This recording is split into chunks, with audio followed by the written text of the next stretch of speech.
하이캐글 스터디 두 번째 시간 시작하도록 하겠습니다. 오늘부터 3주 동안 프로젝트 1을 진행할 거고요. 오늘 할 목차 간단하게 소개드리면 우선 프로젝트 1 우리가 뭘 해야 되는지 간단하게 소개를 하고요. 프로젝트 1은 컴퓨터 비전 프로젝트예요. 그러다 보니까 컴퓨터 비전에 특화된 컨볼루전 뉴럴 네트워크의 몇몇 아키텍처를 간단하게 보고 다음에 이 컴퓨터 CNN 모델을 학습할 때 쓸 수 있는 유용한 그런 트릭들을 한번 소개하도록 하겠습니다. 우리가 이제 프로젝트 1에서 해결해야 될 문제는 그 림프구의 사진을 이런 식으로 입력을 받아가지고 이 림프구 사진 안에 암 조직이 있는지 없는지를 파악하는 문제가 되겠습니다. 그 우리의 모델은 원하는 이미지를 입력받아서 이걸 열심히 처리해서 0 혹은 1로 분류하는 그런 모델을 만들면 될 거예요. 우선 데이터는 그 저번 시간에 봤었던 타이타닉과 마찬가지로 트레인 데이터와 테스트 데이터를 주는데요. 그래서 다만 이번에는 조금 다른 게 지난번에 타이타닉에서는 여기 밑에 있는 이 CSV 파일들만 있었는데 이번에는 이미지니까 각 트레인이나 테스트 폴더에 그 이미지들이 담겨서 같이 제공이 됩니다. 그러니까 여기 각 폴더 안에 있는 이미지 이름이 여기 각 CSV 파일에 레이블링 돼 가지고 다 적혀 있어요. 그러니까 인풋 절차에서 CSV 파일에서 이름이랑 레이블을 파싱해서 트레인 데이터셋을 구성을 하고 뭐 이런 식으로 작업을 하면 됩니다. 그리고 매트릭은 조금 복잡한데 AOC라는 그런 매트릭을 쓸 거래요. 뭐 자세한 설명은 구글 같은 데 찾아보시면 되고요. 간단하게 계산하는 것은 여기 밑에 있는 scikit-learn 패키지 이용해서 계산할 수 있습니다. 자세한 거는 링크 한번 참고하시면 좋을 것 같아요. 네, 이제 CNN 아키텍처를 몇 개 한번 살펴보도록 하겠습니다. 제일 처음은 이제 레즈넷이라고 가장 요즘 핫한 네트워크죠. 요즘 나오는 뭐 새로운 네트워크도 뭐 대부분이 레즈넷 기반으로 해서 더 발전해서 나오고 있고요. 일단 레즈넷은 기존 방식에선 그냥 레이어를 단순히 많이 쌓았었어요. 그러니까 컨볼루전 레이어 하나 있고 액티베이션 레이어 있고 뭐 이게 여러 번 반복되는 그 정도 그런 간단한 구조였는데 이렇게 하면은 레이어를 많이 쌓을수록 성능이 떨어지는 현상이 발생해요. 그걸 여기 논문 저자들은 degradation problem이라고 얘기를 하고요. 아무튼 그러한 문제가 있기 때문에 residual learning이라는 기법을 도입해서 이 문제를 해결했다고 합니다. 간단하게 원래 학습해야 됐던 그 함수를 fx라고 하면은 이제 그냥 간단하게 학습해야 될 함수를 hx equal fx 플러스 x라고 해서 얘를 x에 대해서 미분했을 때 못해도 1이 남아서 그레디언트가 사라지는 것을 막는 그런 간단한 아이디어입니다. 그러니까 인풋이 있으면은 그 각각 어쨌든 간에 어떤 레이어로 처리를 해주고 그 다음에 마지막에 인풋을 두 레이어의 아웃풋에다가 더하는 식으로 다시 아웃풋을 구성해서 레즈 블럭이라는 모드를 만들어서 그 레즈 블럭을 그 레이어 쌓듯이 쌓는 거죠. 그래서 그림으로 보면은 여기 제일 위에 있는 게 레즈넷 구조도인데요. 보시면은 여기 이렇게 하나의 레즈 블록, 그리고 얘도 레즈 블록 이런 식으로 레즈 블록을 얘 밑에 있는 것처럼 그냥 레이어 쌓듯이 쌓는 거예요. 다만 여기는 그냥 한 번 쌓을 때 레이어 하나지만 이 레즈넷에서는 두 개를 한 쌍으로 해서 하나의 블록을 쌓는 거다 보니까 한 블록당 뭐 두 개씩 쌓게 되고, 혹은 한 블록당 여러 개 레이어를 쌓아도 되겠죠. 아무튼 뭐 이런 식으로 된 게 레즈넷입니다. 여기 논문이랑 그 다음에 파이토치로 구현되어 있는 구현체 링크 남겨드렸으니까 한번 참고하시면 좋을 것 같습니다. 다음으로는 SENet이라고 Squeeze and Excitation Network입니다. 이것은 2017년도에 나온 논문이고요. 역시 굉장히 가벼우면서도 성능은 뛰어난 그런 네트워크가 되겠습니다. 간단한 아이디어는 일단 컨볼루전 레이어로 계산을 하면은 채널 곱하기 높이 곱하기 너비 이런 사이즈의 텐서 3D 텐서가 나옵니다. 그런데 그러니까 다시 얘기하면은 이런 이미지들이 여러 시계만큼의 이미지가 쌓여있는 그런 아웃풋인 거죠. 그런데 이 시계 이미지 중에서도 중요한 것들이 있고 중요하지 않은 것들이 있어요. 그러니까 이 SENet에서는 중요한 것은 그러니까 다음 레이어로 넘어가게 해주고, 별로 안 중요한 것은 다음 레이어로 덜 넘어가거나 아니면 안 넘어가게 하는 구조를 SENet이라고 합니다. 여기 채널 와이드 피처 리스폰스를 적절하게 조절한다는 게 그 의미고요. 이런 아웃풋이 있으면은 그거를 중요도를 계산해서 그 중요도를 곱하는 식으로 해서 새롭게 아웃풋을 정의를 합니다. 그러니까 이 중요도라는 게 시그모이드 함수를 이용을 하는데요. 시그모이드 함수는 0에서 1 사이 값을 갖는데 1을 곱한다는 건 온전히 다 넘어간다는 거니까 이거는 중요하면 1이 될 거고, 그러니까 중요도가 0이 곱해지면은 다음 레이어로 안 넘어가겠죠? 그러니까 0은 안 중요한 그런 피처라고 학습이 될 겁니다. SENet이 좋은 거는 이제 네트워크 구조에 관계없이 적용할 수 있다는 거고요. 그러니까 왼쪽에는 인셉션 네트워크인데 인셉션 모듈 뒤에다가 SENet의 SE 블럭을 이렇게 추가를 해서 그냥 SE 인셉션 모듈이라는 거를 새로 구성을 할 수 있고요. 방금 전에 소개해드렸던 레즈넷의 레지듀얼 블럭 뒤에도 이렇게 SE 블럭을 추가를 해서 그냥 새로운 SE 레즈넷 모듈이라는 모듈을 하나 만드는 걸 볼 수 있어요. 뭐 VGG나 구글넷 같은 것도 이런 식으로 뒤에다가 SE 블럭을 추가하는 식으로 얼마든지 확장할 수가 있겠죠. 얘도 역시 페이퍼랑 파이토치로 구현된 구현체 링크 남겨드리니까요. 한번 참고하시면 좋을 것 같습니다. 그 다음으로는 이제 한국인 저자분들이 쓴 시밤이라는 컨보졸루셔널 블럭 어텐션 모듈이라는 구조고요.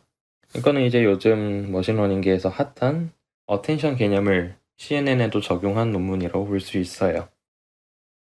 그래서 이 셀프 어텐션을 이용해서 이미지 분류나 디텍션 문제에서의 성능을 향상한 논문이고요. 그냥 간단하게 이 채널 어텐션 모듈이라는 것과 스파티얼 어텐션 모듈이라는 것을 도입을 한 거예요. 아까 SENet이랑 비슷한 구조로 어떤 기존의 모듈에 아웃풋이 있으면은 거기 뒤에다가 이 C밤 모듈을 하나 더 추가해가지고 그냥 새로운 아웃풋을 정의를 하는 거예요. 여기서 채널 어텐션 모듈은 위에 초록색 상자 안에 그림처럼 구성이 되어 있고요. 그 다음에 스파티얼 어텐션 모듈은 아래 보라색 상자 안에 있는 그림처럼 구성이 되어 있습니다. 뭐 한 가지 더 말씀드리면 여기서 채널 어텐션 모듈은 아까 봤었던 SENet의 SE 모듈과 비슷한 개념이에요. 그러니까 채널마다 중요하고 안 중요한 것들이 있는데 그거를 선별하겠다는 거죠. 그리고 스파티얼 어텐션 모듈은 얘는 반대로 채널 와이즈가 아니라 이미지에서도 중요한 부분이 있고 중요하지 않은 부분이 있을 거란 말이에요. 예를 들어서 고양이를 검출하는 모델이라면 이 그림 중에서 여기 고양이 얼굴 있는 부분만 중요하겠죠? 뭐 이런 식으로 이미지 중에서 어느 부분이 중요한지를 검출하는 모듈입니다. 역시 페이퍼와 그리고 파이토치 구현체 그리고 페이퍼 리뷰, 한국어로 된 페이퍼 리뷰 링크까지 드리니까요. 한번 참고하시면 좋을 것 같습니다. 지금까지는 컨볼루션 뉴럴 네트워크의 여러 아키텍처를 살펴봤고요. 지금부터는 그 네트워크를 학습할 때 쓸 수 있는 여러 트릭에 대해서 한번 같이 알아보겠습니다.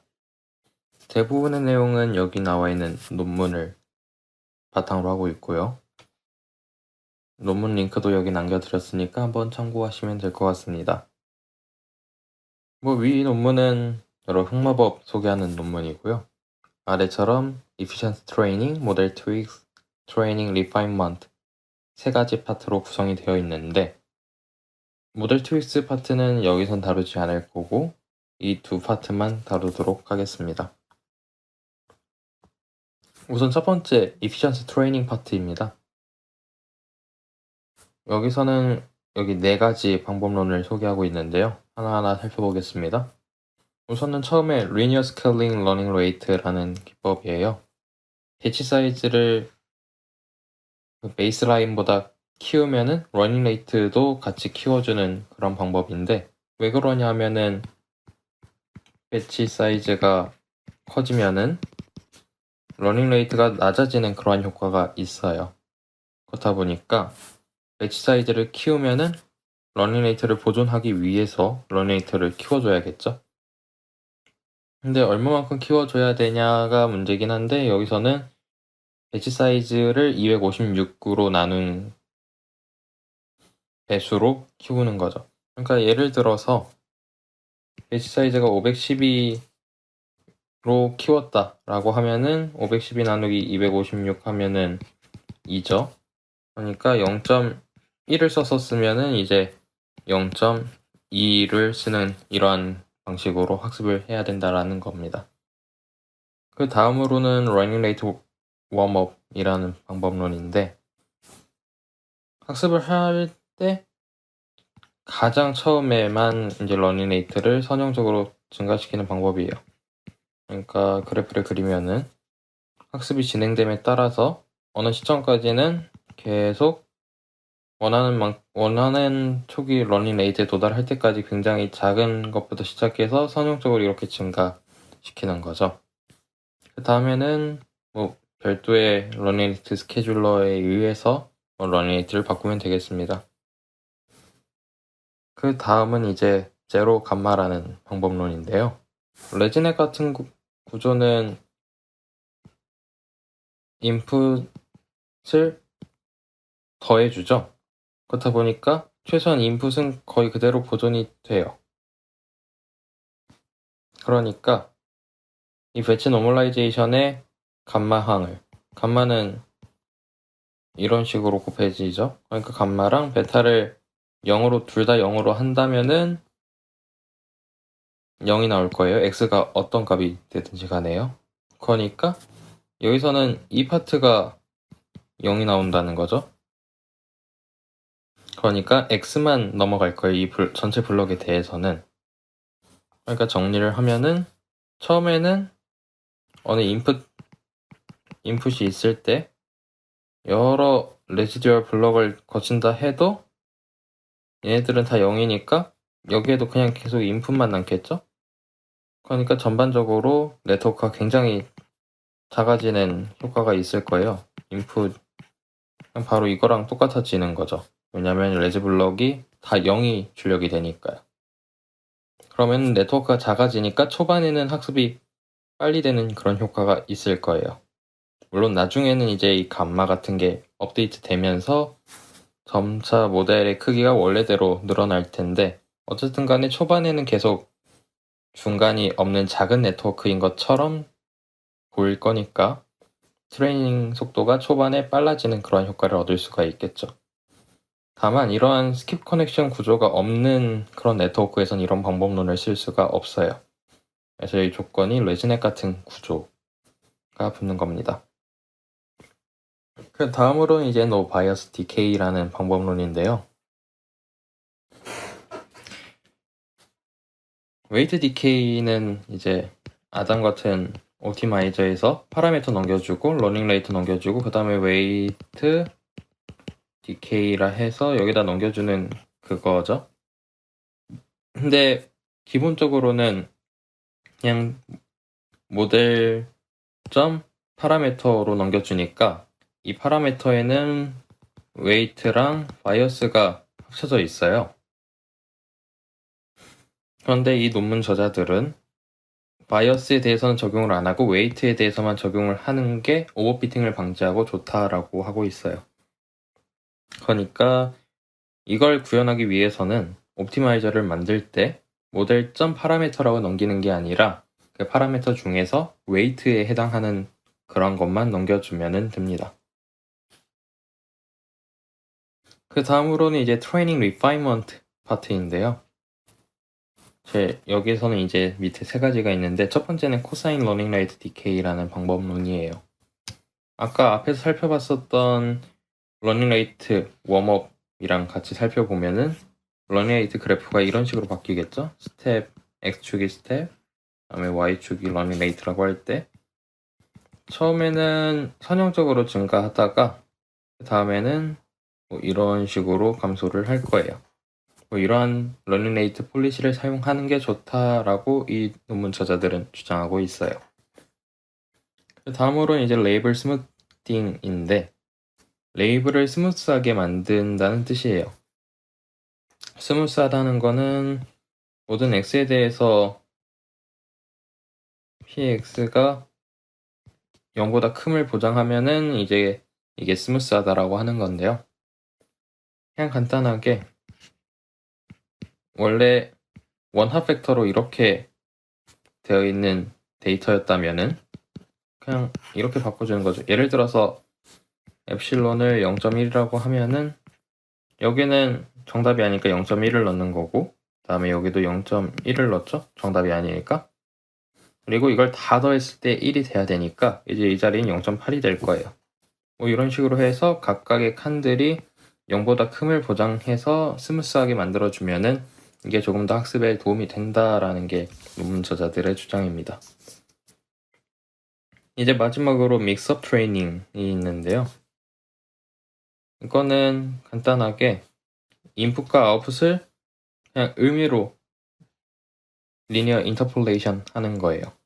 그러니까 예를 들어서 랜덤한 값을 하나 뽑아서 얘를 0.7이라고 한다 하면은 인풋에 대해서는 강아지가 있고 요거에 대한 아웃풋을 0, 1이라고 하고 그 다음에 고양이라는 다른 샘플이 있다라고 하면은 여기는 1, 0이 되겠죠. 이거를 리니어 인터폴레이션 하면은 이렇게 되는 거예요. 이미지는 뭔가 0.7 강아지이면서 0.3 고양이인 이상한 그림이 되겠죠. 어쨌든 그리고 아웃풋은 강아지는 0.7이니까 0.7 그리고 고양이 0.3만큼 섞였으니까 0.3 이렇게 랜덤하게 데이터를 두 개를 섞어서 하나로 만들어주는 일종의 데이터 어규멘테이션을 하는 겁니다. 그 다음으로는 knowledge distillation이라는 기법인데요. 미리 잘 학습된 티처 네트워크의 지식을 스튜던트 네트워크에게 전달하는 기법이에요. 그러니까 첫 번째로는 굉장히 큰, 뭐 굉장히까지는 아니어도 어쨌든 간에 큰 티처 네트워크를 주어진 데이터를 이용해서 일단은 학습을 시켜요. 뭐 클래시피케이션이라고 하면은 티처 네트워크에서는 T의 클래스 X라는 이러한 확률 분포가 만들어지겠죠. 그러면은 이제 스튜던트 네트워크를 트레이닝 할 때는 이 데이터 안에 있는 레이블을 배우는 것뿐만 아니라 이 티처 네트워크의 이 프리딕션 값을 학습을 하는 거예요. 이런 식으로 학습을 시키는 것을 knowledge distillation이라고 합니다. 그 다음으로는 이제 정말 요즘 많이 쓰이는 transfer learning이라는 기법인데요.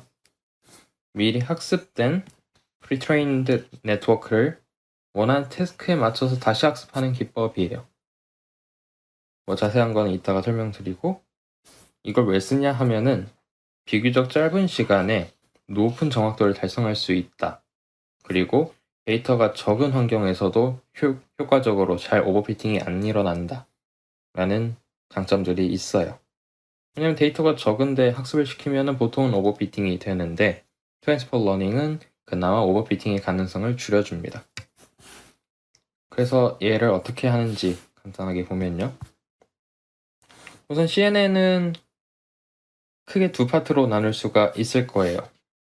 여기까지 인풋에 대한 피처를 추출하는 피처 익스트랙터 부분이 있고, 그 다음에 이제 그 뽑힌 피처를 바탕으로 뭔가 태스크를 수행하는 그러한 모듈이 있을 거예요.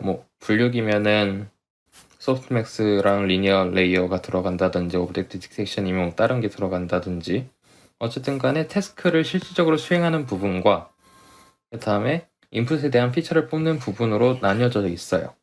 이걸 유의하면서 다음 슬라이드를 보면요.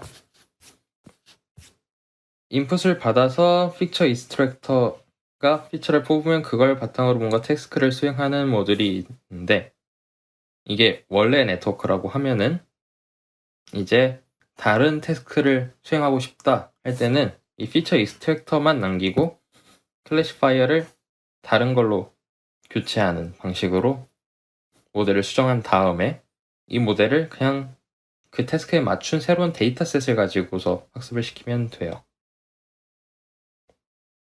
그러면은 큰 데이터셋 같은 걸로 잘 만들어진 이 피처 익스트랙터를 가지고 이거를 클래시파이어만 학습시키면 되니까 데이터가 그렇게까지 많이 필요가 없겠죠? 왜냐하면 잘 일반화된 피처 익스트랙터를 쓸 수 있으니까. 그리고 이 피처 익스트랙터를 학습을 안 시키고 그냥 얘만 학습시키면 되니까 조금 더 빨리 학습을 할 수가 있을 거예요. 이러한 방식으로 하는 게 트랜스퍼 러닝입니다. 이제 마지막으로 앙상블이라는 방법론인데요. 간단하게는 그냥 여러 모델을 결합해서 학습하는 방법론이에요.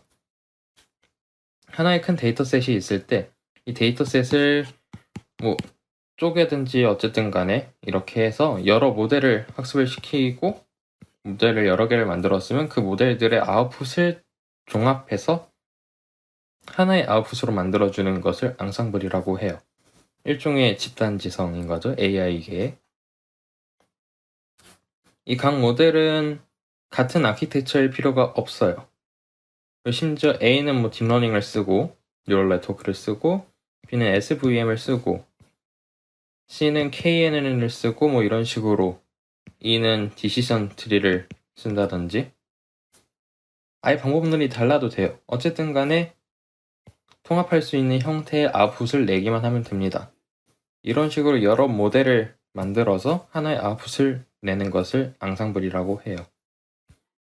그래서 이 앙상블이 왜 좋냐 하면은 오버피팅 감소 효과가 있어요. 하나의 모델이 오버피팅이 돼도 나머지 모델들이 오버피팅이 안 됐다면 오버피팅된 결과가 안 나오겠죠?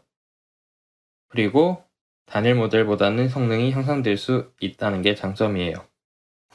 왜냐면 한 모델이 어떤 거에 대해서 조금 데이터가 정확하지 않아도 프리딕션이 정확하지 않아도 다른 네트워크들이 정확하게 하면은 그 데이터에 대해서는 결과론적으로는 좋게 프리딕션을 할 수가 있는 거죠. 그러니까 단일 모델보다는 성능이 향상될 수 있다라는 장점들이 있어요. 하지만 결정적인 아주 큰 단점이 있는데 코스트가 비싸다는 거예요. 단순하게 생각을 해보면 같은 아키텍처인 모델이 N개가 있다면은 코스트는 단일 모델에 비해서 N배로 증가하겠죠. 그렇다고 N배 늘었을 때 성능이 N배 향상되냐? 그것도 아니에요. 그렇다 보니까 이 앙상블 기법은 조금 유의해서 사용할 필요가 있습니다. 이러한 단점을 고려해서요. 네, 이번 시간은 여기까지 하고요. 열심히 프로젝트 하셔서 다음 주에 뵙겠습니다. 감사합니다.